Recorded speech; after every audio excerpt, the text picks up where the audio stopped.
Well mga kapupong, si Chu Sung-hoon, isang Korean-Japanese mixed martial artist at TV personality sa Korea, ay nagpunta sa Pilipinas upang makilala at makasama ang Filipino boxing legend na si Manny Pacquiao. Hindi lamang simpleng pamamasyal ang kanyang pagpunta sa bansa. Matagal na niyang hinahangaan si Pacquiao bilang isang mahusay na atleta, kaya nais niyang makipagkita, makapagpalitan ng karanasan at matuto mula sa isang boksingerong dumaan sa maraming taon ng pagsasanay, sakripisyo at malalaking laban. Pagdating ni Chu sa tahanan ni Pacquiao sa Maynila, agad siyang namangha sa laki at karangyaan ng lugar. Ipinakita sa kanya ni Pacquiao ang kanyang napakalaking bahay at ibinahagi na mayroon siyang 5 bahay.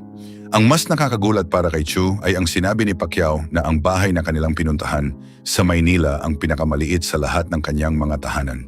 Tinatayang nasa 1,652 square meters laki nito, kaya hindi nakapagtataka na halos hindi makapaniwala si Chu sa kanyang nakikita. Habang iniikot siya ni Pacquiao sa loob ng bahay, lalo siyang namangha sa mga makikita niya. Puno ang tahanan ng mga mamahaling kagamitan, likhang sining, dekorasyon at mga memorabilia mula sa matagumpay na karera ni Pacquiao. Para kay Chu, ang bahay ay tila isang pribadong museo.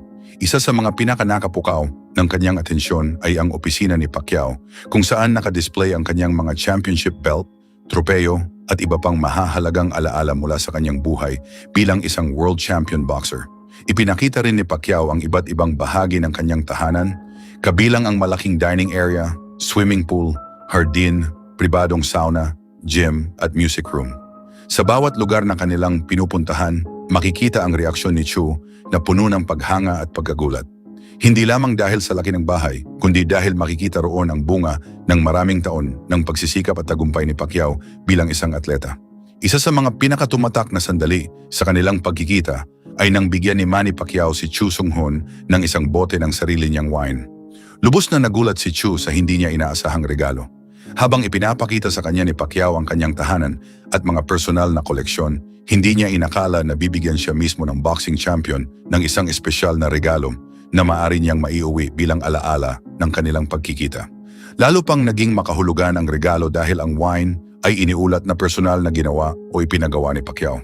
Dahil dito, hindi lamang ito isang ordinaryong bote ng alak para kay Chu. Para sa kanya, isa itong espesyal na bagay na nagmula mismo sa taong matagal na niyang hinahangaan. Makikita sa kanyang reaksyon kung gaano siya kasaya at kaantig sa simpleng ngunit personal na kilos ni Pacquiao. Kapansin-pansin din na sinabi ni Pacquiao na hindi siya umiinom ng alak at matagal na siyang hindi umiinom. Dahil dito, naging mas interesante ang pagbibigay niya ng wine kay Chu. Ipinakita nito ang kanyang pagiging mapagbigay at ang paraan ng kanyang mainit na pagtanggap sa kanyang bisita.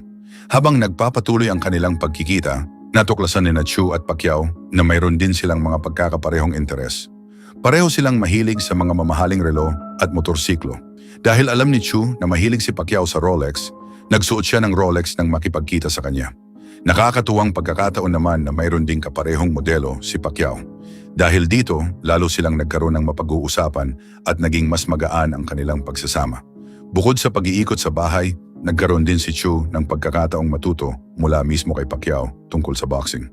Mahalaga para sa kanya ang pagkakataong ito dahil nais niyang makakuha ng kaalaman mula sa isang veteranong atleta na nakaranas na ng matinding pagsasanay, kompetisyon, pressure at tagumpay sa pinakamataas na antas ng boxing. Bagamat magkaiba ang kanilang larangan, mixed martial arts para kay Chu at boxing para kay Pacquiao, pareho nilang nauunawaan ang hirap at sakripisyong kinakailangan upang maging matagumpay na mandirigma. Ang kanilang pagkikita ay naging magandang halimbawa kung paano nagkakaroon ng pagkakaibigan at respeto sa pagitan ng dalawang atleta kahit magkaiba ang kanilang pinanggalingan at larangan ng palakasan.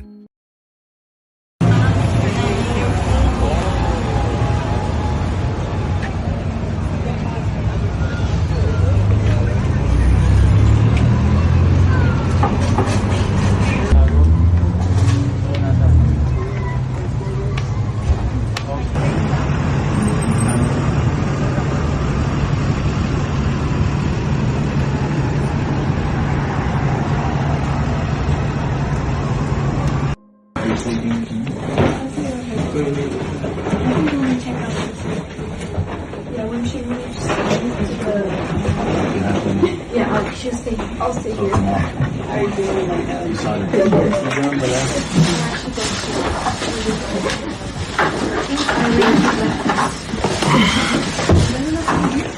Dapat meron din sa akin so you can ask them how many years that's like enough. I think they have like a first one. Oh.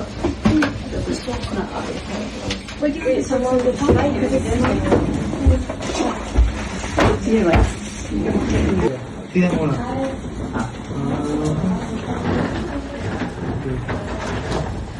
So, Balik sa Facebook jacket sa pinili. So, yung gusto nyo makapal. pagkain natin first. Ano ba? Pagkain natin o...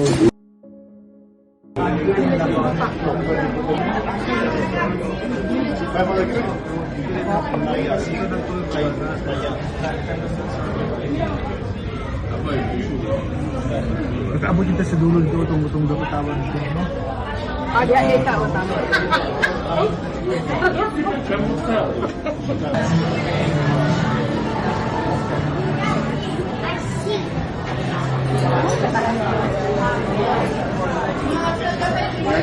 Ito ba itong pang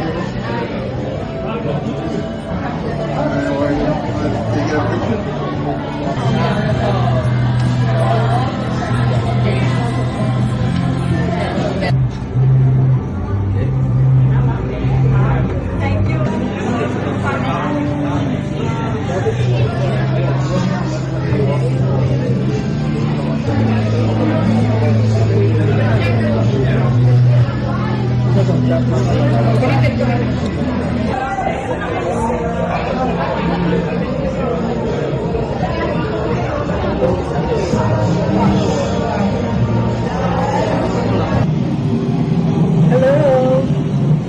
Nice room.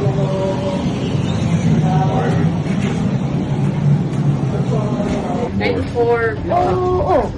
Makapaspas ka. 45 seconds. Why? 45 hold your breath. 45 seconds. 45 seconds. Oh, Tayo ba?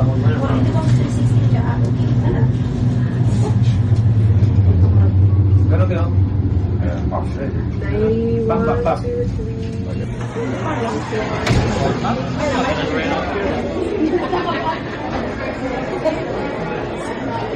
Scrapple, Jackson. Wait, did I put me in the shop?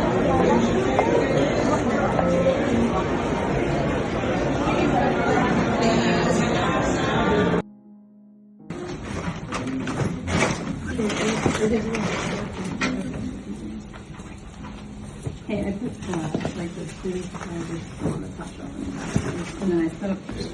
Like you're by yourself at your door.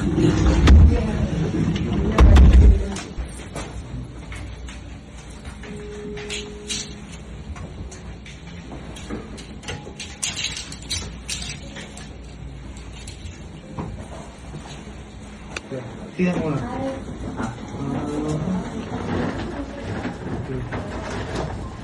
So, Balik sa Facebook jacket sa pinili. So, yung gusto nyo makapal. pagkain natin first. Ano ba? Pagkain natin o...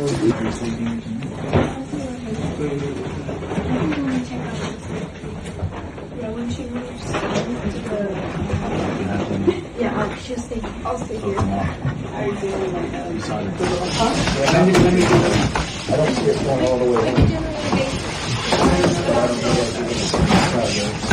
Yeah, it's a little more expensive. I don't care if you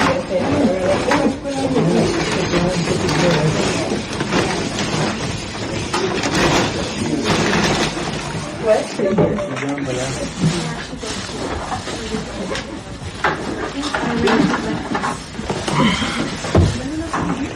Dapat meron din sa akin so you can ask them how many years that's like enough. I think they have like a first one.